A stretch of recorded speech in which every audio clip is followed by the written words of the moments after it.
দুনিয়ার ব্যাপারে বুঝেন, আরও দেখেন, আরও ভাবেন, একজন একজন করে ভাবেন। দুনিয়া আরও যদি সাজান, খোদার কসম ক্ষণিকের ক্ষণিকের ক্ষণিকের অল্প সময়ের দুনিয়া চমৎকার সাজাইয়াও তৃপ্ত হইতে পারবেন না, তৃপ্ত হইতে পারবেন। এবছর চমৎকার রং দিছেন বিল্ডিংয়ে, 2 বছরের মাথাত বিভিন্ন খান দিয়া চামড়া উঠিয়া এটা আবার যেই সেই, ঠিক কিনা বলেন? তা আবার রং দাও।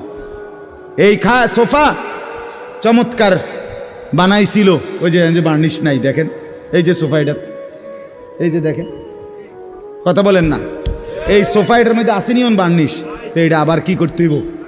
তো লাভ হইল কই? দুনিয়া তো ধোকা, দুনিয়া ধোকা।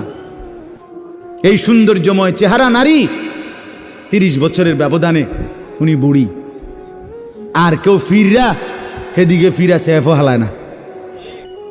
আজ যেই যুবতী, যেই বেহায়া নারী, বেপর্দা মহিলা বাজারে বাজারে ঘুরতো, যৌবন, আরে সেটা তার সম্পদ না, তারটা হইলে তো নিজের হইলে তো সে কখনোই বুড়া হইতো না।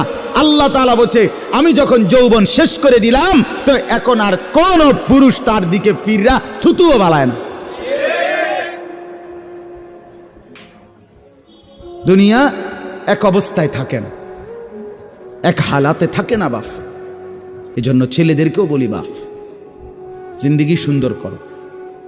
তোমার এই হাসি থাকবে না, তোমার এই সুস্থ সুন্দর সুঠাম দেহ থাকবে না। আন্তরিকতা নিয়ে শুনলে, নিজের ভিতরে নেক মানসিকতা যদি থাকে, গ্রহণ করার মানসিকতা, তাহলে অল্প কথাতেও ফায়দা হয়।